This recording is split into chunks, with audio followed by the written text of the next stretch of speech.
En RD Vial tenemos una sola misión: asistirte cuando sea necesario. Queremos que te sientas protegido, acompañado y apoyado en cada momento de tu viaje. Recuerda tomar las medidas preventivas necesarias para tu viaje. En RD Vial, vamos a paso seguro.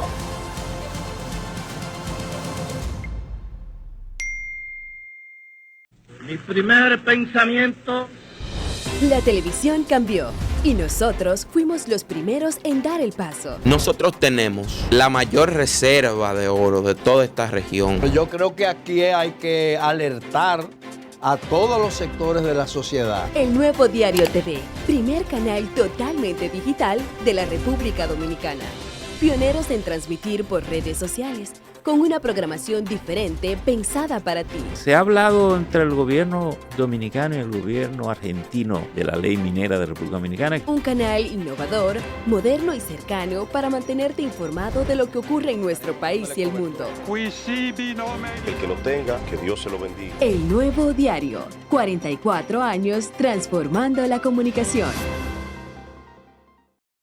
Muy buenas tardes a todos. Les damos, señores, como siempre, la más cordial bienvenida al programa más controversial de la República Dominicana. Somos controversia, salud, humor, deportes, política, arte, debate y muchísimas cosas más.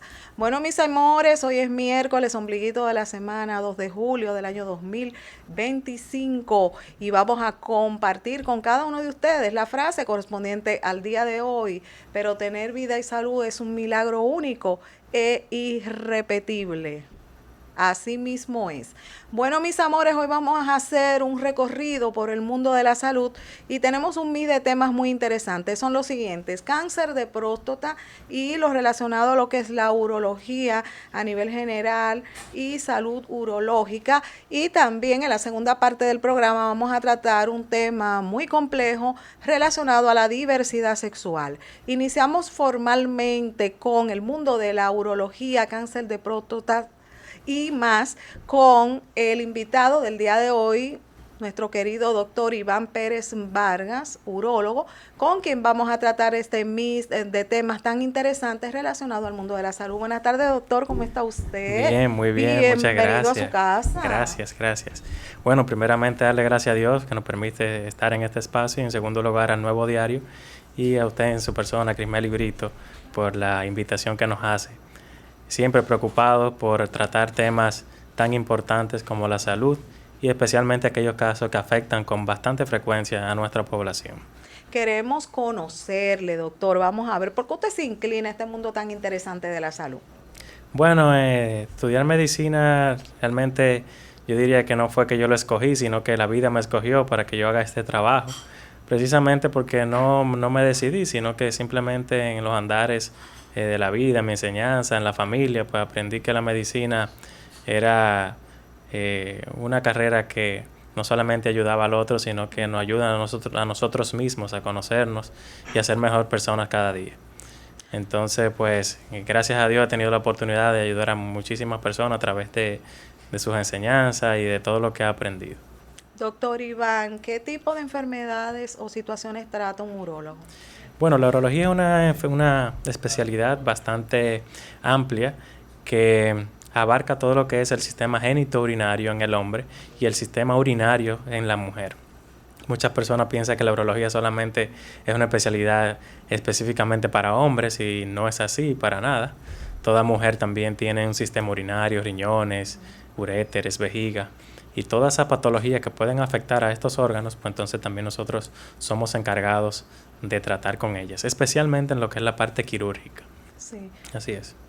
¿Cuáles son esas banderitas, doctor, rojas, señales que indican que hay algún problema urinario? Bueno, la vía urinaria puede dar muchos síntomas en algunas patologías, como por ejemplo aquellos pacientes que tienen litiasis o lo que conocemos comúnmente como piedras. El paciente puede tener dolor, puede tener sangrado al orinar, puede tener ardor al orinar. Son síntomas que se presentan en esas patologías. Sin embargo, tenemos otras, como el cáncer de próstata, que hoy vamos a hablar un poquito sobre él, en la que el paciente puede que no presente síntomas en etapas iniciales. Entonces, todo va a depender de cuál sea el órgano afectado y la severidad de la enfermedad. Se van a presentar los síntomas, dependiendo de esto. Sí, hay personas, doctor, que presentan un dolor como en la pelvis cuando van a orinar. ¿Qué indica esto? El dolor en la pelvis puede responder a infecciones de la vía urinaria, donde se encuentra la vejiga, puede responder también a litiasis o cálculos renales o en la misma vejiga, puede ser también por cánceres que afecten a la vejiga urinaria, a los uréteres, a la uretra también. Son muchas las cosas por las que puede haber dolor pélvico y no simplemente o únicamente tiene que estar relacionado a la urología, sino que también, por ejemplo, en la mujer, en la parte pélvica se encuentran los órganos femeninos como el útero, los ovarios, la trompa, y muchas veces tú puedes tener dolor pélvico y no necesariamente sea relacionado a la parte urológica. ¿Qué significa salud urológica? Bueno, la salud urológica es todo aquello que comprende la prevención, el tratamiento y la curación de enfermedades que afecten al sistema genitourinario. Por ejemplo, nosotros en urología siempre hacemos mucho énfasis en los hombres, en el chequeo rutinario de la próstata, porque la próstata es un órgano que bastantemente se encuentra afectado por lo que es el cáncer. Sí. Digamos que es la principal causa de cáncer en hombres a nivel mundial y a nivel también local. Entonces, ¿qué sucede con el cáncer de próstata? Como había mencionado anteriormente, es una patología que no produce síntomas, que tampoco digamos que se puede prevenir, sino que uno busca la manera de diagnosticar a tiempo. Porque cuando uno diagnostica a tiempo, entonces uno tiene opciones curativas para darle al paciente y no opciones paliativas. Cuando hablamos de opciones paliativas es cronificar la enfermedad, digamos, que usted tiene un cáncer avanzado de la próstata, que ya no se puede resecar ese tumor, que ya no se puede dar una opción curativa, y entonces hay que darle medicamentos que van a prolongar su calidad y su tiempo de vida. Pero sin embargo, a nosotros lo que nos gusta es realmente siempre hacer prevención o curación en el caso de que sea posible. ¿Y cuáles son las causas, doctor? Bueno, el cáncer de próstata tiene diferentes factores de riesgos. El principal es la edad. Todo hombre a partir de los 40 años tiene la probabilidad de tener un cáncer de próstata. Los antecedentes familiares, es decir, que hay un rasgo genético, hay un rasgo de la herencia que es importante, que se debe tener en cuenta. La raza, los pacientes de raza negra son pacientes más propensos a tener cáncer de próstata. ¿Por qué? Porque generalmente las estadísticas cuando se realizan se toman diferentes parámetros, la edad, el género, el paciente. Entonces, dentro de esos parámetros que se han tomado, nos hemos dado cuenta que la raza negra es mucho más afectada, no porque haya un gen específico en ello o porque haya una condición, pero los pacientes de raza negra tienen mayor probabilidad pues, de tener cáncer de próstata. Por eso vamos a ver que en regiones como asiáticas, por ejemplo, la incidencia de cáncer de próstata es mucho menor que en otros lugares. Hay algo que los hombres temen y es al tacto. Siempre que hablamos de... Háblanos sobre esto. Sí. Siempre que hablamos del cáncer de próstata sale a colación el tema del tacto rectal, que es bastante importante. Digamos que es una prueba que parte del examen físico cuando el paciente llega a consulta, que uno analiza el abdomen, todo su cuerpo en general, es parte del examen físico hacer un tacto rectal. Y no pasará de moda, lamento decirlo, ni pasará de desapercibido, ni pasará de dejar de ser importante nunca, aunque salgan otros métodos de imágenes, porque el tacto rectal nos permite a nosotros saber rápidamente si hay alguna alteración en la próstata, porque cuando uno entra el dedo, uno toca la próstata. Entonces uno se da cuenta si esa próstata está aumentada de tamaño, si se siente dura, si está suave, si tiene un nódulo o no, y uno se orienta bastante en cuanto al diagnóstico.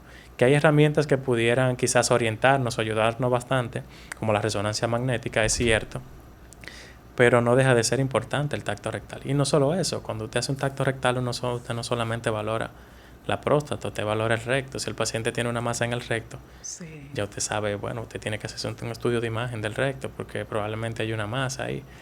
O si tiene hemorroides, por ejemplo, no se va a dar cuenta en el tacto rectal. Entonces, es muy difícil dejar de hacerlo cuando aquel estudio tan inocuo y tan sencillo te arroja tantos datos que al final son en beneficio para el propio paciente. Usted habló de agrandamiento de la próstata, ¿verdad? ¿Cuáles son las causas? Bueno, la edad es el principal factor de riesgo de hiperplasia prostática o agrandamiento de la próstata, que es algo totalmente diferente al cáncer de próstata. Todos los hombres a partir de los 40, 45 años también van a experimentar un aumento del tamaño de esa glándula. que es importante definir que esa es encargada de producir gran parte del líquido seminal. Entonces, ella comienza a crecer con el tiempo, pero ella tiene una ubicación anatómica en el cuerpo un poquito compleja. Porque la próstata, digamos que es como una mandarina, decimos muchas veces, es algo redondo y que por el medio le pasa la orina, tiene una porción de la uretra, que es la porción prostática. Entonces, cuando ella comienza a crecer, puede obstruir el paso de la orina y el paciente comienza a experimentar síntomas como de vaciado incompleto, que se levanta 4 o 5 veces en la noche a orinar, que puja para hacer pipí, porque hay un mecanismo obstructivo. Y esto es una patología totalmente benigna, no está relacionada al cáncer, pero volviendo al tacto rectal nos damos cuenta ahí también del tamaño de la próstata y si esto pudiera estar tomando un rol importante en la salud del paciente. O sea, doctor, que el hecho de hacer pipí varias veces en la noche es un indicador. Sí, claro que sí. Los pacientes que se levantan 4 o 5 veces en la noche a orinar, que tienen que pujar para hacer pipí o hacer esfuerzos, aquellos que tienen un chorro de la orina bastante débil, que quizá no llega tan lejos como antes, son datos o síntomas que nos orientan a que hay una patología de la próstata. Okay. ¿Cómo afecta la vida de un paciente una vez está diagnosticado con un cáncer de próstata? Depende del estadio en el que se encuentre. Siempre el diagnóstico de cáncer va a ser algo un poquito fuerte para cualquier paciente, independientemente de lo inocuo que sea el cáncer. Sí. Pero el cáncer de próstata tiene la particularidad de ser un cáncer, digamos, benevolente. Cuando usted diagnostica a tiempo, usted tiene la posibilidad de curar esa enfermedad y que el paciente no padezca de eso. Aunque también tiene la particularidad de que en muchos casos, aún extirpando la próstata, el cáncer puede volver porque pueden quedar células. Cuando uno opera a un paciente, la cirugía no es microscópica. Pero sin embargo, si usted detecta en una etapa temprana, es muy poca la posibilidad de que ese tumor vuelva. De hecho, si vuelve, ya uno tiene más opciones terapéuticas. Ya es muy difícil que el paciente que se diagnostique en etapas tempranas muera de cáncer de próstata. Es decir, aquellos pacientes que ya tienen una enfermedad avanzada, donde el cáncer ya ha migrado a los ganglios, al hueso, al pulmón, al cerebro, ya las expectativas de vida bajan considerablemente. No es que no haya opciones de tratamiento, pero no es lo ideal esperar ese momento para hacer el diagnóstico. ¿Y cuáles son esas etapas, doctor, de ese tipo de cáncer? Bueno, hay una etapa del cáncer que es localizada, en la que el cáncer se encuentra solamente confinado a la glándula prostática. Okay. Hay un cáncer avanzado o metastásico en el que él migra. Y hay una clasificación histológica. Cuando se hace la biopsia, uno la observa en el microscopio y uno se da cuenta de qué tan avanzado. Es lo que se llama como clasificación de Gleason. Si no mal recuerdo, hace poco tiempo se hablaba de un comunicador que está sufriendo de la enfermedad y yo vi que compartieron en uno de los medios que tenía un Gleason 4+4. Sí. Eso quiere decir que es una enfermedad que histológicamente ha progresado bastante y nos orienta sobre qué tratamiento podemos utilizar y más que todo el pronóstico de la enfermedad. Una vez un paciente tiene cáncer de próstata, ¿cuáles son los órganos que se comprometen más rápidamente? Bueno, los órganos que están más adyacentes a la próstata y donde pudiera migrar un poquito más rápido la enfermedad es a los ganglios de la región pélvica que están cerca de la próstata. La vejiga también está cerca de la próstata. Pero generalmente el hueso es un lugar de predilección para migrar el cáncer de próstata. ¿El hueso? El hueso. ¿Y qué ocurre entonces en ese caso? Bueno, cuando hay metástasis a huesos, entonces las opciones curativas no son idóneas para ese paciente. Hay que dar medicamentos hormonales porque el cáncer de próstata depende de hormonas, un cáncer hormonodependiente en la mayoría de los casos, y entonces ahí el tratamiento va a diferir, va a diferenciarse de otros. Ya no sería cirugía en ese caso. Un paciente que tiene una metástasis en otro órgano, la opción no sería cirugía ni radioterapia, sino medicamentos o terapia paliativa. Ya paliativa porque ya está al final. Sí. En ese caso se pueden presentar asuntos de ardor y dolor. En casos avanzados sí, el paciente puede tener ardor al orinar, puede tener sangrado, puede tener disfunción eréctil, puede tener síntomas de la vía urinaria obstructivos, como si fuera una hiperplasia prostática que hablábamos anteriormente. Sí se pueden manifestar síntomas, incluso dolor óseo en pacientes que ya tienen una enfermedad que ha migrado al hueso. Por ejemplo, el paciente va a tener dolor en los huesos. Otra parte importante que nos volamos ahorita cuando hablábamos de la detección o del screening, del chequeo de rutina, es el PSA, que es una prueba de sangre que mide, nos orienta bastante en cuanto a la próstata. Es una prueba que no es específica de cáncer, digamos, pero nos orienta mucho porque cualquier patología que afecte la próstata, ya sea infecciosa, ya sea por hiperplasia o ya sea por cáncer, el PSA puede tener ciertas variaciones. Entonces, por ejemplo, yo tengo un paciente que tiene 70 años con un PSA elevado en un chequeo de rutina y yo le hago un tacto rectal y tiene un nódulo, la sospecha de que hay un cáncer de próstata es bastante alta. Es un paciente que probablemente necesite una biopsia para estadificar la enfermedad y posteriormente tratarla. Usted habló ahorita de que un factor hereditario juega un papel determinante en este sentido. Entonces, ¿qué debe de hacer alguien que sabe pues que está propenso a cualquier tipo de situación relacionada a cáncer por razones hereditarias? Sí, excelente pregunta. El tema hereditario es muy importante porque aquellos pacientes que ya conocen que tienen un padre, un hermano que ha sufrido de cáncer de próstata, no es que vayan a padecer la enfermedad, pero tienen muchas más probabilidades.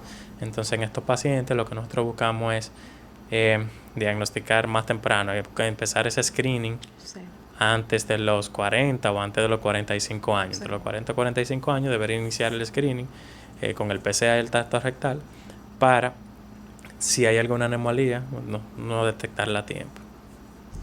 ¿Qué ocurre en el caso específico mira, tenemos una preguntita de las redes sociales, Guillermina Galva. Buenas tardes, gracias por comentar.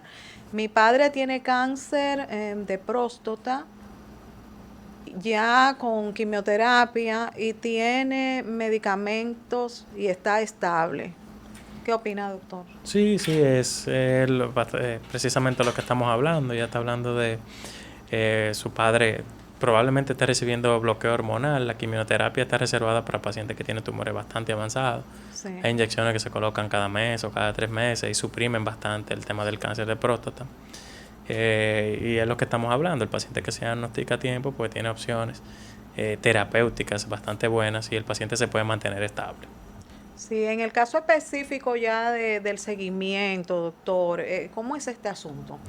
Luego del seguimiento y el tratamiento, por ejemplo, si es un cáncer de próstata que se puede operar, que se hace resección de la próstata, el seguimiento consiste en acudir periódicamente al urólogo a realizar los estudios del PSA, porque ya no tenemos próstata, ya no es necesario hacer un tacto rectal, porque ya la sacamos en la cirugía, pero el PSA nos orienta a ver si el tumor ha vuelto, si el cáncer está controlado totalmente. Se supone que los niveles de PSA luego de una cirugía de la próstata son muy bajos. Entonces eso es lo que queremos, que se mantengan así. Cuando comiencen a elevarse, quiere decir que alguna célula quedó ahí o que se reactivó el cáncer por una u otra razón, y entonces ahí entramos con los tratamientos farmacológicos. Tenemos una preguntita de las redes sociales. Luis Montero, gracias Luis por compartir. Saludos, buenas tardes. Doctor Vargas, relación edad, ¿qué tan probable es que un joven de 30 años pueda desarrollarlo? Bueno, es bastante raro. Personalmente yo no he diagnosticado a un paciente dentro de la tercera década de la vida que haya tenido un cáncer de próstata. Encontrar un paciente con 30 años de cáncer de próstata no es que es improbable, pero hay tumores de otra estirpe, de otro tipo histológico que afectan a pacientes jóvenes. Es bastante raro encontrarlo y generalmente son tumores agresivos cuando se encuentran a esa edad. Es bastante raro encontrar un paciente con 30 y algo de años. A los 41, 40, 39 años, sí, hay casos, pero 30 jóvenes es muy difícil encontrar un cáncer de próstata. No es que no aparezcan, sí los hay. Tengo colegas que han tenido diagnóstico incluso en pacientes más jóvenes, pero no es la norma, Pero dentro de esa complejidad, doctor, que usted acaba de compartir, ¿incide el factor hereditario?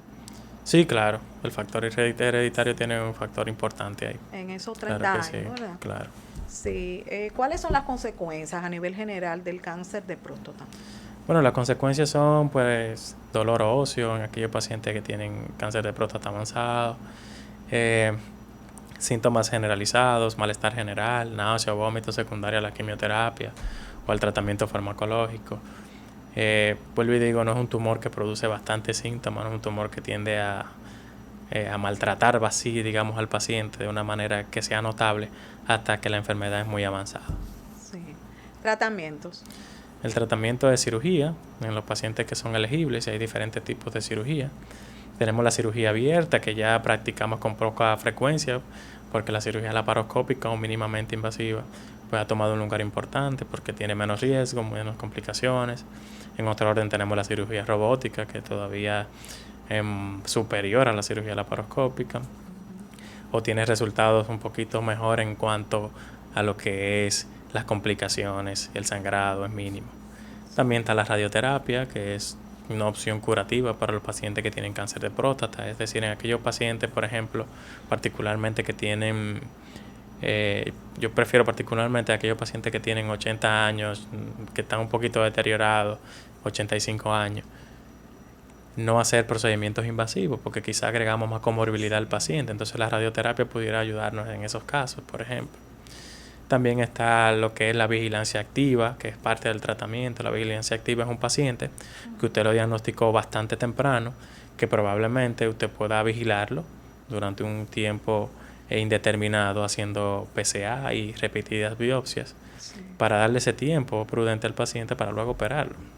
O sea que es tan poco agresivo, digamos, el cáncer de próstata en la mayoría de los casos, porque hay otros que no, que uno pudiera diagnosticar tan temprano que no tratarlo en el momento es una opción.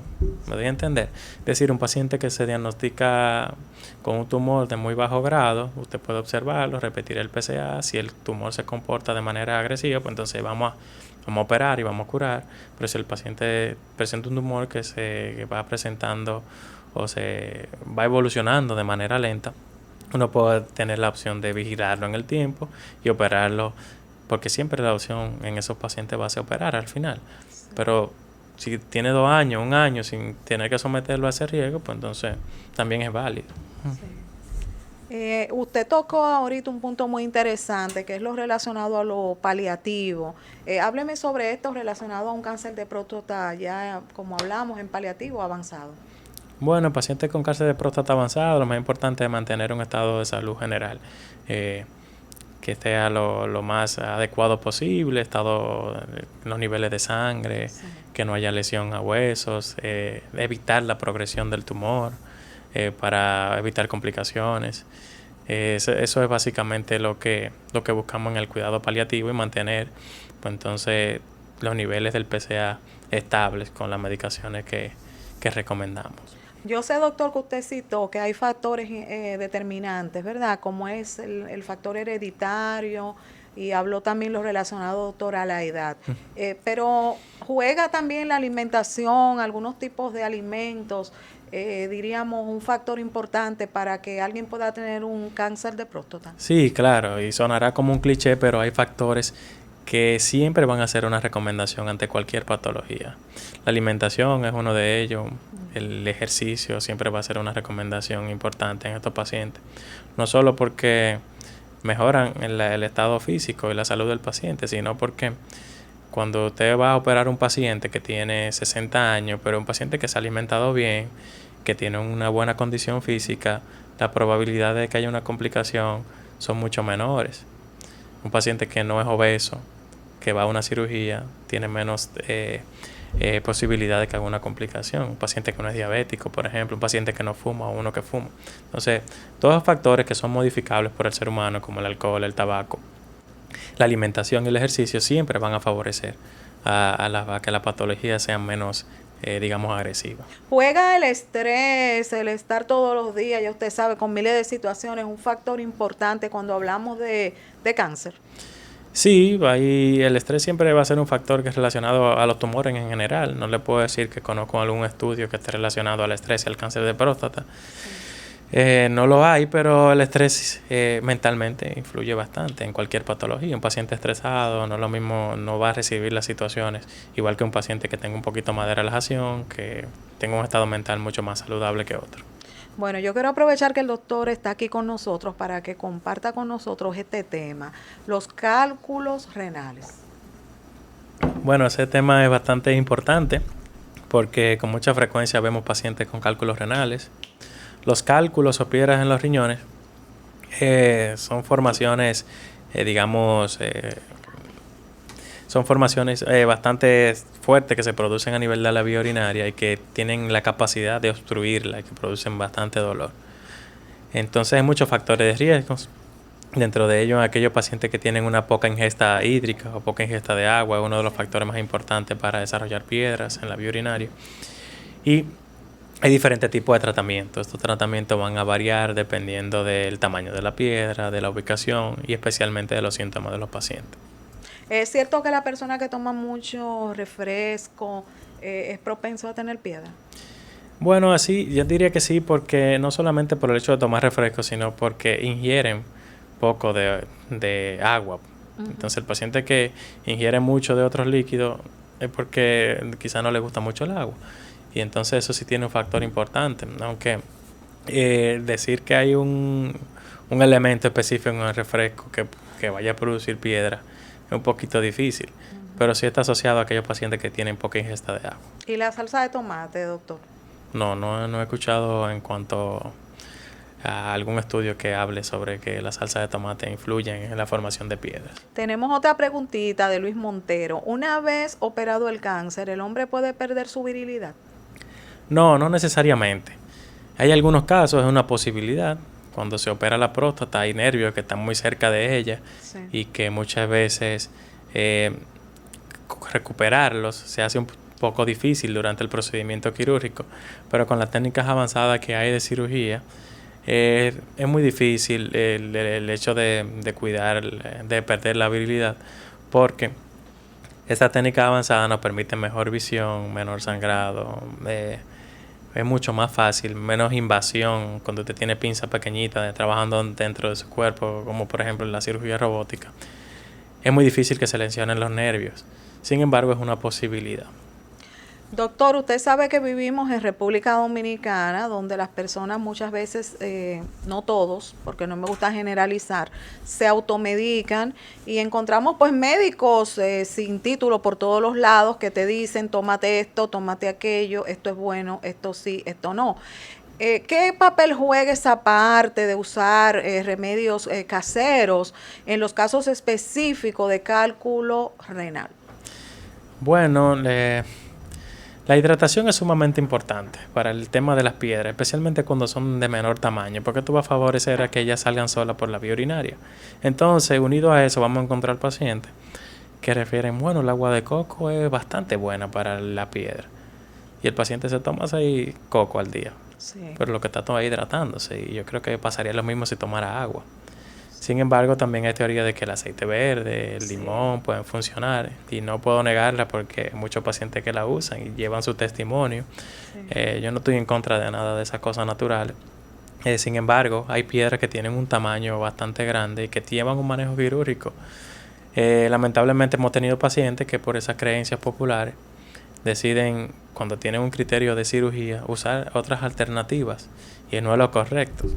Entonces es lamentable cuando un paciente cree en esas cosas y ya tiene un criterio de una cirugía y que se pierda por 2 o 3 meses porque el vecino le dijo que el agua de coco o el aceite verde con limón va a sacar esa piedra. Hay indicaciones para medicamentos de ese tipo y hay indicaciones para cirugía. Todo va a depender de la magnitud del caso. Si una persona tuvo cáncer, no piedra, perdón, en la vesícula, ¿puede ser propenso a tener piedra en los riñones? No necesariamente. Ya estamos hablando de 2 sistemas totalmente diferentes. Hemos encontrado pacientes que tienen piedra en la vesícula de manera aislada. Especialmente los gastroenterólogos, cirujanos generales manejan esa parte. Y también hemos encontrado pacientes que de manera aislada tienen piedra en los riñones. Sin embargo, hay otros que tienen litiasis renal y litiasis a nivel de la vesícula biliar. O sea que no es que haya una relación estrecha entre ambas patologías, pero eso puede presentarse de manera concomitante. Doctor, ¿qué tan rápido avanza un cáncer de próstata? El cáncer de próstata generalmente no avanza tan rápido, dependiendo del tipo histológico. El más común, que es el adenocarcinoma de próstata, no tiene una evolución, digamos, que tan rápida. Todo va a depender de cada paciente. Sin embargo, yo entiendo que una vez se instala el cáncer de próstata y el diagnóstico se hace temprano, y luego usted estadifique ese paciente, digamos en 1 año, 2 años, quizá la evolución no ha sido tan agresiva como si fuera algún otro tumor. Entonces el cáncer de próstata, digamos que tiene esa benevolencia, que no progresa tan rápido, dependiendo del tipo histológico, obviamente. ¿Y cuáles Hay son pacientes que tienen características particulares cuando uno hace la biopsia que sugieren que son tumores un poquito más agresivos que otros, y entonces en esos pacientes probablemente si uno lo analiza a 1 año o a 2 años han tenido una evolución bastante rápida. Sí. Sin embargo, lo normal es que tenga una evolución lenta. ¿Y cuáles son los tipos? Bueno, los diferentes tipos histológicos dependen de lo que demuestra el patólogo, o sea, entrar en lleno en cada una de las características. El tumor. Quizás sea un poquito difícil de entender, pero generalmente el adenocarcinoma de próstata, que es el más frecuente, tiene una evolución bastante lenta. ¿Y cuál es el más agresivo, doctor, desde su punto de vista? Bueno, hay el adenocarcinoma que afecta que va afectando ganglios, que tiene afectación ya de otros órganos, pues son los que generalmente progresan un poquito más rápido. Pero se pueden ir convirtiendo. No, son tipos histológicos, histológicos. Se estudian cuando te hace la biopsia, se estudia dependiendo del tipo de tumor que hay ahí, pues entonces uno tiene la idea de qué tan agresivo pudiera ser o no. Una preguntita, doctor. ¿Cada qué tiempo se debe de visitar el urólogo? Lo normal es visitar al urólogo cada año, anualmente. Hacer el tacto rectal y el PSA, junto a eso los chequeos de rutina, que siempre uno incluye el colesterol, los triglicéridos, pruebas de función renal, entre otros. Sí. ¿Cuáles son los servicios, doctor, que usted ofrece? Bueno, dentro de mi especialidad ofrecemos bastantes servicios: prevención y diagnóstico de enfermedades como la litiasis renal, que ya hablamos anteriormente, tumores de la vía urinaria, infecciones de la vía urinaria. Generalmente también nosotros vemos muchos pacientes, hacemos un procedimiento que es bastante frecuente, que es la circuncisión y el varicocele, por ejemplo, también aquellos pacientes que tienen alteración de la fertilidad o dolor testicular. Muchas alteraciones que tienen que ver con la infectología, si hay infección del riñón, si hay infección de la vía urinaria. En la parte oncológica, cáncer de todos y cada uno de los órganos que hemos hablado anteriormente. Y la parte de la fertilidad, que también es un factor importante. Esa parte de la infección urinaria, ¿cuáles son las causas, doctor? Hay diferentes causas de la vía urinaria. La litiasis principalmente es una de las causas. Sí. La retención de orina, pacientes que retienen mucha orina son más propensos a hacer infecciones de la vía urinaria. Pacientes que tienen catéteros, sondas colocadas, que son cuerpos extraños, pueden producir infecciones de la vía urinaria. Generalmente esas son las causas. Y, por ejemplo, el agua, doctor, en el caso específico de la mujer, el agua con que pudiera influir, obviamente. La parte íntima, sí. ¿Puede influir en eso? Pudiera influir porque las condiciones de la higiene siempre va a ser importante, especialmente en la mujer, que la vagina es un área que se puede contaminar, digamos que con mucha facilidad, y está en estrecho contacto con la vía urinaria. De hecho, la uretra de la mujer es mucho más corta y es más probable que una bacteria colonice de la vagina a la vía urinaria, por ejemplo. Sí. Entonces, eso es otro factor importante, ya no ambiental, sino anatómico propio de la mujer. Sí. Los problemas y situaciones así relacionadas con cáncer en la mujer, ¿a qué edades más o menos usted considera que son más frecuentes y por qué?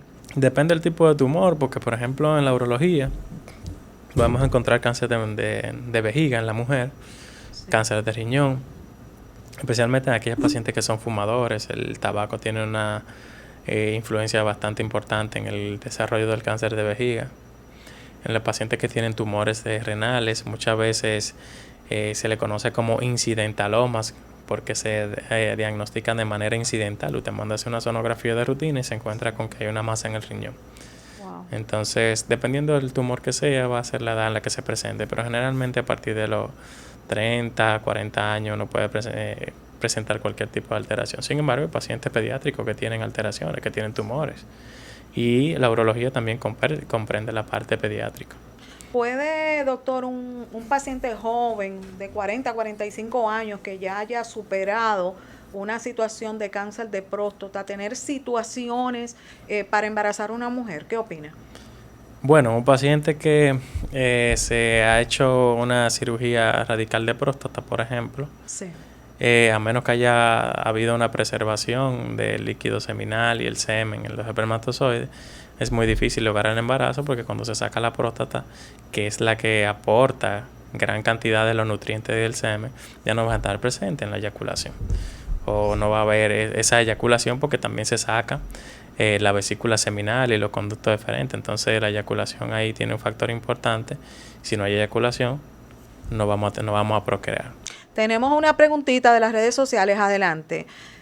Luis Montero, muchísimas gracias. ¿El cáncer siempre presenta síntomas, doctor? No siempre. Y especialmente en el cáncer de próstata casi nunca presenta síntomas en etapas iniciales. Hay otros tumores como los tumores de vejiga, por ejemplo, que el paciente puede tener sangrado, infecciones de orina a repetición.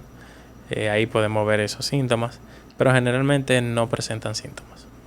Redes sociales, doctor, y números de contacto. Bueno, mis redes sociales a través de Instagram, el doctor Iván Pérez, urólogo, me pueden encontrar doctor.Iván Pérez, urólogo, y el número de contacto 809-686-8281, pues con mucho gusto podemos atender. Muchísimas gracias, doctor Iván, por compartir con nosotros sus conocimientos esta tarde. Gracias a ustedes por la invitación, que tengan feliz tarde. Bueno, mis amores, vamos a pausa y en breve volvemos con más de Somos Controversias.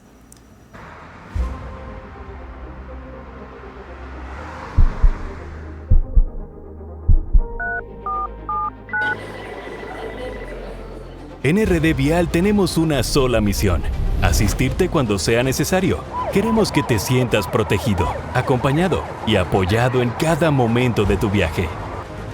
Recuerda tomar las medidas preventivas necesarias para tu viaje. En RD Vial, vamos a paso seguro.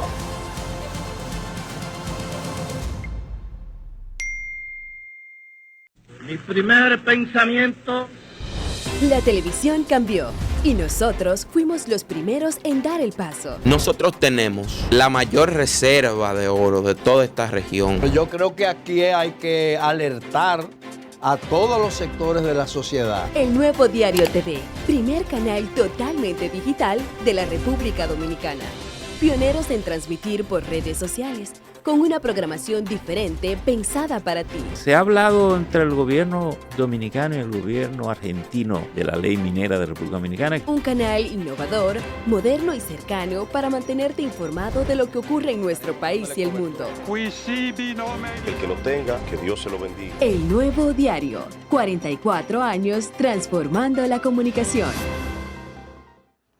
Bueno, señores, y continuamos con más de Somos Controversia, Salud y mucho más. Y ahora nos vamos a un mundo muy interesante, el mundo de la sexualidad. Y tenemos el día de hoy a nuestro querido Miguel Ángel Machorro Bonfil.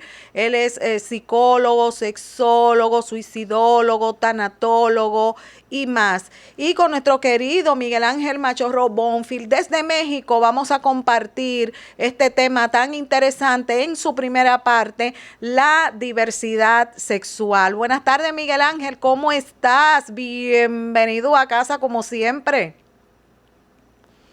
Hola, Cris. Muy buenas tardes. Muchísimas gracias una vez por la invitación. Es un gusto platicar contigo y estar con tu auditorio. Y bueno, pues acá estamos para hablar un poquito acerca de lo que es la diversidad sexual, que el 28, si no me falla, fue el Día Mundial de la Diversidad Sexual. Un tema bastante interesante que no es nuevo, no es nuevo, pero sí te está teniendo mucha fuerza ya desde hace varios años. Hoy, Miguel Ángel, vamos a hacer un recorrido por el mundo de la sexualidad, el que siempre estamos realizando contigo semanalmente. Y nos vamos a este mundo tan importante de la diversidad sexual en su primera parte, porque vamos a tocar este tema en diferentes entregas. Entonces, nos vamos con la definición. ¿Qué es la diversidad sexual? Ok, mira, me encontré una definición relativamente sencilla que podemos utilizar de manera general en todas las personas. y nos dice que la diversidad sexual se refiere a la variedad de orientaciones sexuales, identidades de género, expresiones de género que existen en una sociedad. Es decir, cuántas formas diferentes de expresiones sexuales vamos a encontrarnos, pues tantas como seres humanos existan en el mundo. Aproximadamente son con más de 7,000 millones de habitantes en este planeta, según tengo entendido. Y bueno, pues cuántas formas de expresión hay. Bueno, cada quien tiene una forma muy particular, una forma muy singular de expresarse a través de su sexualidad, como hombre, como mujer, como heterosexual, como homosexual, como bisexual, que digamos son las 3 grandes categorías que se trabajan actualmente y de las cuales se desprenden una variedad muy interesante de orientaciones y de preferencias y de identidades sexuales, ¿no? Y que de alguna manera la orientación sexual nos habla acerca de la posibilidad de vivir nuestra sexualidad desde nuestra perspectiva, desde nuestra forma en cómo la percibimos y la sentimos y de cómo la podemos compartir. Entonces, cuando hablamos de diversidad sexual, se le está dando voz hoy que gracias a los medios de comunicación, como es la televisión, el internet, la gente se ha podido manifestar, bueno, se ha seguido manifestando porque siempre nos hemos manifestado, de diferentes formas, en diferentes momentos de la historia, en diferentes lugares. No todos los lugares nos han permitido manifestarnos abiertamente. Ha habido, por ejemplo, en Inglaterra, la época victoriana fue muy castigada cualquier expresión sexual que no tuviese que ver con la relación que existe del hombre con el hombre y de la mujer con la mujer. Es decir, cuando el hombre se identifica como hombre y la mujer se identifica como mujer, ¿no?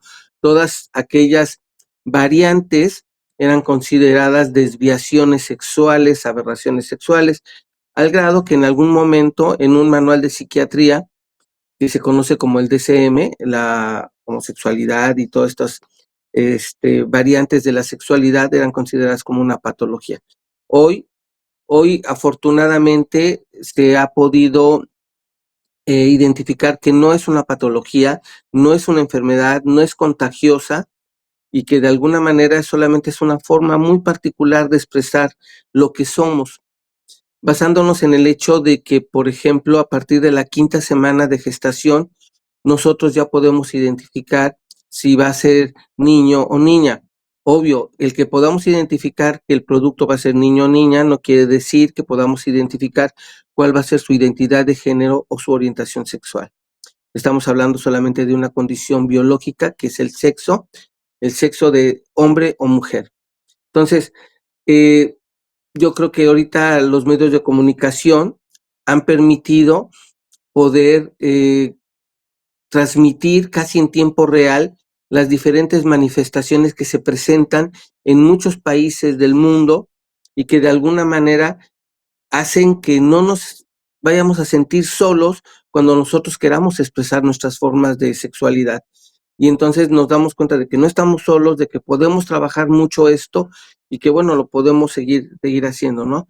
Por ejemplo, te puedo decir que en América, Argentina es un país que ha trabajado mucho esta parte de la diversidad sexual, y si nos vamos a Europa, por ejemplo, España es otro de los países que de alguna manera trabajó, difundió mucho. Francia, Italia, son países que han trabajado mucho esta parte de dar vista y darle sonido a esto que conocemos como diversidad sexual, que es un tema muy, muy interesante porque es un tema real, es un tema que estamos viviendo. O sea, por mucho que en algunos momentos de la historia se ha tratado de ocultar, hoy es real, hoy se vive, hoy se disfruta, hoy se manifiestan pacífica o violentamente, pero las diferentes formas, las diferentes personas con diferentes orientaciones e identidades, pues se manifiestan.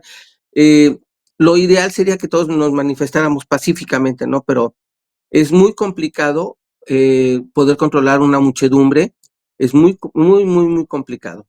Y entonces, ¿por qué? Porque hay agentes, hay sociedades muy moralistas que se niegan a aceptar esto, ¿no? Y entonces de alguna manera tratan de manchar, ensuciar esta manifestación y provocan a la gente y la gente se defiende y entonces se genera todo se desvirtúa el movimiento de las diferentes personas, de los diferentes grupos, como este grupo de personas que tienen gustos diferentes, solamente es eso, que tienen gustos totalmente diferentes, ¿no?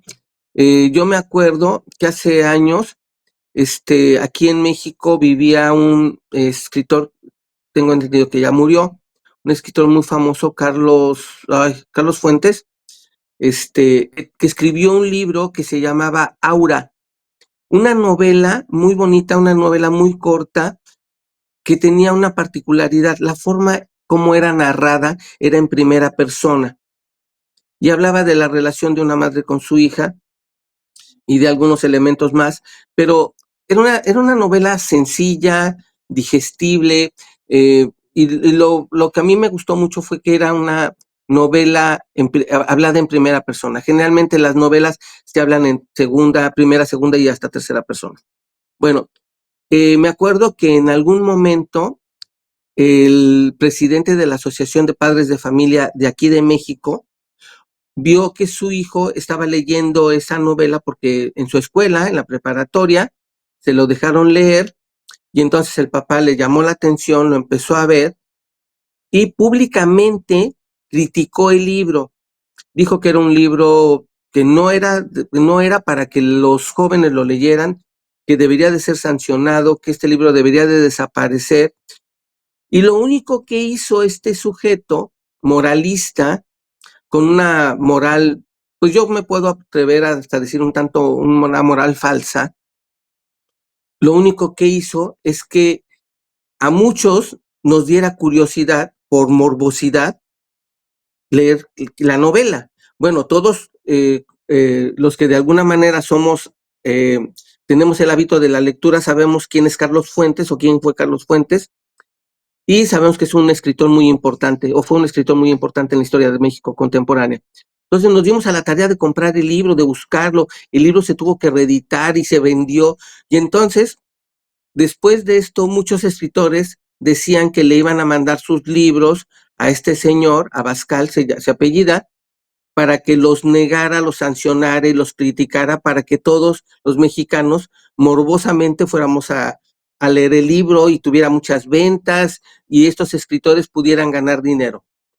Entonces, a lo que quiero llegar con este ejemplo es la forma en cómo la forma de expresión sexual es algo que históricamente siempre se ha dado.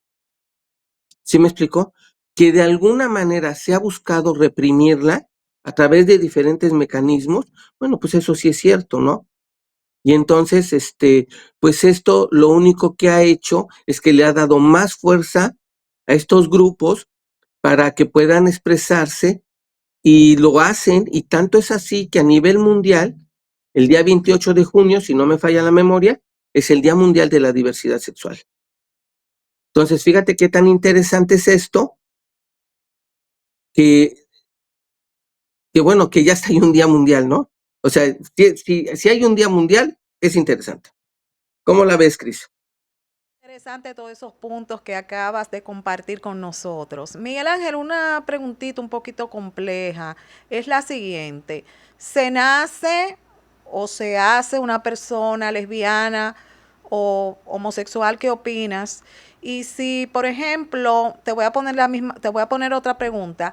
Yo soy hetero, ¿con el tiempo puedo cambiar e inclinarme a ser lesbiana? ¿Qué opinas? A ver, mira, no te voy a dar mi punto de vista. Me gustaría más darte una información científica, médica, donde nos dice que que las personas no se hacen, nacemos. Cuando nosotros nos estamos formando, se va a construir 1, 2, 3 cadenas genéticas a los pocos instantes, a los pocos tiempos de que se da la fecundación. Entonces se da la división celular del óvulo y se forman 3 cadenas genéticas, la del papá, la de la mamá y la del producto. Y entonces, acuérdate que tenemos 23 cromosomas y se tiene que unir el 1 con el 1, 2 con 2, 3 con 3, etc. Y se hace la espiral. Y el cromosoma 23, ahí se encuentra toda nuestra información sexual. Ahí se encuentra, ¿vale? Entonces, nosotros vamos a nacer ya con características sexuales bien determinadas. ¿Ok? A partir de la 5ª semana, aproximadamente, ya se puede determinar, como te decía hace un momento, de acuerdo a estos estudios de radiografía, se puede determinar si va a ser niño o niña. Se puede saber el sexo, no el género.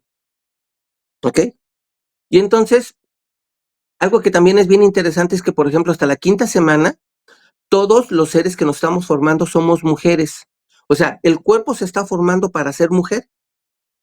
¿Sí me explicó? Y a partir de la 5ª semana se empieza a hacer una diferenciación. ¿Sí me explicó? Y es a partir de ese momento donde, bueno, por eso te decía, se puede determinar el sexo. Pero originalmente todos vamos para ser mujeres. ¿Sí me explicó? Y bueno, yo quiero entender que todos vamos para ser mujeres porque el cuerpo de la mujer es muchísimo más complejo que el del hombre. Hasta en eso son complejas ustedes. ¿Sí me explicó? ¿Por qué? Porque, bueno, pues porque ustedes tienen matriz, tienen ovarios, porque ustedes reglan. ¿Sí me explicó? Mira, tan solo, fíjate de lo padre del cuerpo, es que, por ejemplo, si tú te cortas un brazo, la sangre que va a salir se va a cristalizar y se va a convertir en costra. ¿Ok? Cuando una mujer regla, esa sangre no coagula. No coagula. Y ustedes pueden sangrar de 3 a 5 o 7 días y no va a coagular, no se va a convertir costra. O sea, tiene que haber todo un proceso muy interesante para que esto suceda, porque es la única parte del cuerpo y son ustedes los únicos seres que pueden producir sangrado sin que esta sangre coagule. ¿Por qué? Pues porque esa sangre tiene una condición muy particular. Pero a ver, ¿dónde está esa particularidad que hace que no sangren las mujeres? Bueno, yo la verdad no soy médico, no podría yo contestar esa información, no quiero meterme en ese aspecto porque diría yo puras mentiras. Pero bueno, a lo que voy es cómo nos vamos formando y cómo la ciencia dice que nosotros ya nacemos con nuestras condiciones como vamos. Y es hasta el 4º año de vida aproximadamente, hasta el 4º año de vida, si no me falla, que nosotros ya podemos determinar nuestra orientación sexual. Y podemos determinar nuestra identidad de género, hasta el 4º año. En ese momento, en el 4º año, ¿nosotros tenemos información sexual? No la tenemos. ¿Sí me explicó? Pero nosotros ya nos damos cuenta de que a partir del 4º año aproximadamente, recuerda, Cris, que en los seres humanos no hay nada exacto. Yo no puedo decir que un niño exactamente al año aprende a caminar. No, aproximadamente antes del año, posterior al año, un niño va a caminar. A los 2 años, un niño va a empezar a hablar.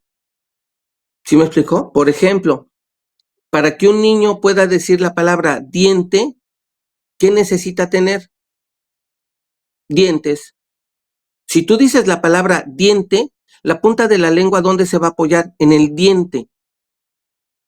Entonces, son aproximaciones solamente. Entonces, a partir del 4º año, nosotros ya empezamos a identificar lo que nos gusta y no nos gusta. Yo utilizo un ejemplo muy burdo, por ejemplo, que a mí se me hace muy fácil, pero también es burdo. A ver, supongamos el mango. ¿Habrá alguien que no le guste el mango? Pues a lo mejor sí. ¿Y porque no le gusta el mango? ¿Es un enfermo que tiene es una persona que está enferma y que tiene una patología? No, solamente no le gusta el mango. Por ejemplo, aquí donde vivo, la gente consume mucho mango verde. Le echa limón y le echa picante.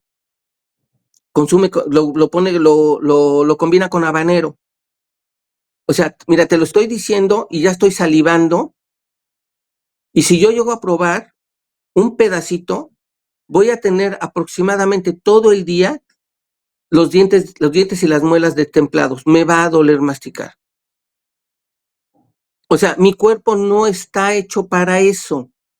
Y yo veo que la gente lo consume, o las cerezas, o cualquier otra fruta verde, que tiene que estar verde, digamos, está a punto de entrar en esta parte de lo que le llaman, está sazón. Y bueno, pues yo veo cómo la gente se lo come, y una vez lo intenté y no pude. Yo, por ejemplo, no puedo comer limón directo, no me lo puedo comer. Y no es que no me guste, sino que no puedo. ¿Por qué? Porque se me van a destemplar los dientes. Y entonces los dientes y las muelas, y va a ser un dolor horrible. Y yo veo que, por ejemplo, mis hermanas, mi hermano, mi mamá, mi papá, agarraban el limón y se lo chorreaban directo, le ponían sal o chile y se lo chupaban. Yo no puedo. ¿Y porque yo no puedo? ¿Tengo una patología? No, simplemente no me gusta. Entonces, se habla de que yo tengo un tipo de papila gustativa que no puede procesar eso. Sin embargo, fíjate que algo bien interesante, yo me puedo tomar 1 litro de café en la noche y duermo perfectamente. Entonces, yo ya traigo esa condición. ¿Sí me explico? Entonces, con base en estos ejemplos, yo te quiero poner que nosotros nacemos, de acuerdo a la ciencia, nosotros nacemos. Pero si esto se lo preguntas, por ejemplo, a algún representante de alguna iglesia, te van a decir que no. ¿Sí me explicó? Y entonces la pregunta es, ¿quién tiene la razón? Quien quiera, quien quiera. Puedes tomar la decisión que tú quieras. La evidencia ahí está. Hay una evidencia científica, pero también hay una evidencia teológica que dice que fuimos hechos a esencia y semejanza. ¿De quién? De Dios. ¿Sale? No de Jesús, porque Jesús es su hijo, es su unigénito. ¿Sale? De Dios al que vamos a determinar como creador del cielo y de la tierra y de todas las cosas, animadas o inanimadas. Determinar que nosotros nacemos con cierta orientación sexual desde la perspectiva teológica sería tanto como aseverar que Dios tiene diversidad sexual. ¿Y eso es permitido? No, no es permitido. Entonces, para no meternos en Honduras, que cada quien piense lo que quiera. Honduras no, ya tú te fuiste para Costa Rica, Nicaragua, te fuiste para otra zona de central. No. Es que así decimos acá en mi pueblo. Sí. Ay, mi madre. Miguel, ahora, tú puedes, perdón, con relación a tu segunda pregunta, ¿tú puedes cambiar de gusto? Sí, claro que sí, puedes cambiar de gusto. Ojo, tu preferencia sexual está bien determinada. Por ejemplo, tú eres heterosexual, ¿ok? Pero resulta ser que tú tienes una... Mira, te voy a contar el caso de alguien que conocí. Esta chava, durante muchos años, tuvo relaciones con hombres, ¿ok? Finalmente, cuando llega a la adultez, se casa, tiene 2 hijos, un hijo y una hija, y el marido le salió alcohólico, drogadicto, ausente, violento, o sea, toda una monería el señor. Y entonces el tipo le golpeaba mucho, le robaba el dinero, era una fichita el tipo este. Cuando todo esto pasaba, esta señora tenía una vecina que era lesbiana. Y esta señora, de alguna manera, hacía un proceso de acompañamiento, de amigas, de alguna forma le daba apoyo económico, emocional, ayudaba a los hijos. Cuando el señor estaba muy borracho y los corría, se iban a la casa de esa señora les daba de comer y todo eso. Finalmente, esta señora decide divorciarse. Y entonces, al poco tiempo, inicia una relación con esta señora. Esa relación duró 3 años. Y terminaron pacíficamente. La relación terminó bien, terminaron bien. Al paso del tiempo, la señora, la mamá de estos 2 niños, vuelve a iniciar una relación, pero ahora con otro hombre. La pregunta es, ¿esta señora es lesbiana o es bisexual? ¿O no es ninguna de las 2 cosas? ¿Sí me explicó? O no es ninguna de las 2, ni es lesbiana ni es bisexual. Se aventuró, lo quiso, lo probó, se sintió respaldada, se sintió hasta un tanto enamorada de esta persona que le echó la mano. Miguel Ángel, y eso no influye hasta cierto punto que esa señora se encontraba en una situación de vulnerabilidad, con sentimientos encontrados, etcétera, quizá con carencia afectiva de parte de su pareja, como tú dices que lo que recibía de esa persona era violencia, maltrato, etcétera. Puede ser que al encontrar a alguien, pues que la atendiera, que la cuidara, que le brindara afecto, de una forma u otra no pudo crear en ella una confusión. Mira, yo no me atrevería a decir confusión, pero sí me atrevería a decir que hubo una especie como de enamoramiento, que la hizo que se uniera. ¿Sí me explicó? Mira, por ejemplo, ¿tú tienes amigas a las que quieres, a las que estimas, a las que amas? ¿Tienes conocidas a las que odias? Pues sí, ¿no? Pues sí, somos seres humanos y tenemos emociones. Yo tengo amigos que me caen mal, que no, bueno, no son mis amigos. Yo conozco personas, varones, que me caen mal, que los evito, pero tengo conocidos que son tolerables, tengo amigos que quiero y tengo amigos que amo. ¿Sí me explicó? Ahora, fíjate que hay algo bien interesante. Es más probable que exista una relación con tendencias lésbicas entre mujeres que entre hombres. ¿Por qué? Porque de alguna forma las mujeres se permiten más un contacto físico que los hombres. Por ejemplo, tú puedes encontrarte en la calle a la mamá y a la hija agarradas de la mano caminando. O puedes encontrarte a las amigas agarradas de la mano caminando. Y no son homosexuales, no son lesbianas, son heterosexuales, solamente van agarradas de la mano, porque se permiten el contacto físico.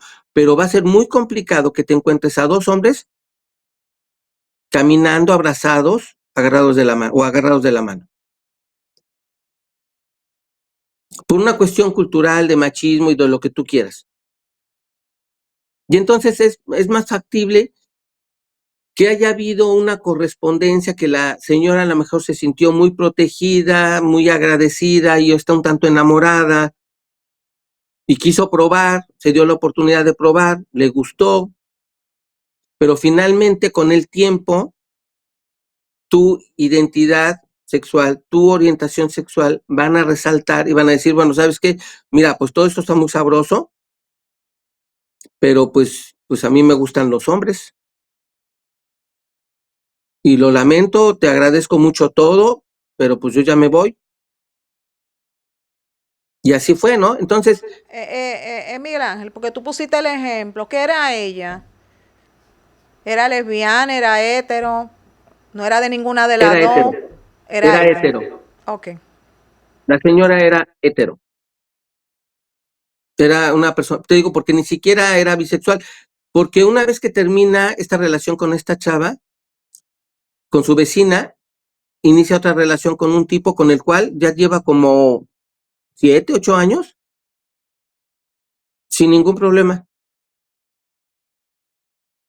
¿Sí me explicó? Entonces, Ya ella no tuvo, había ni siquiera pero espérate, bisexualidad. Miguel Ángel, pero si ya ella tuvo esa experiencia previa con una mujer, hasta cierto punto no se puede inclinar en algún momento de su vida de nuevo en el lesbianismo, entonces, aunque sea hetero. Pero si es hetero, no es lesbiana. Solamente se puede dar la oportunidad, por ejemplo, en un encuentro sexual, vamos a imaginarnos esto, que pueda tener una relación sexual, erótico-sexual, con una mujer. O imagínate un trío entre 2 mujeres y su marido, donde ellas también, ellas como mujeres van a interactuar sexualmente, se van a besar, se van a tocar, etc., etc. Eso no las hace lesbianas. Solamente se están permitiendo una forma de expresión erótico-sexual de carácter placentero. ¿Sí me explicó? Por ejemplo, Ahí tú has dicen derribado, que los hombres espérate, somos... ahí tú has derribado un gran muro, entonces, porque la mayoría de personas consideran que el hecho de que yo, si tengo, por ejemplo, un toque o lo que sea con otra mujer, ya específicamente soy una lesbiana. Tú estás diciendo otra cosa, entonces. Sí, sí, sí, sí. No necesariamente. Hay, eh, hay encuentros sexuales donde hay un proceso de excitación muy alto y donde se permiten el intercambio de caricias, de besos, etc. entre mujeres. Y también lo hacen los hombres.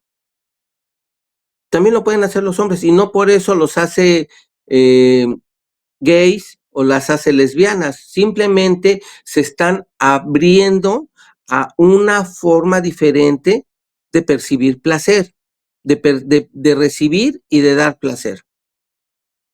¿Sí me explicó? Entonces, solamente hay que entenderlo así, o sea, no creo que sea muy viable ponerle una etiqueta a una mujer que ha tenido un encuentro con una chava.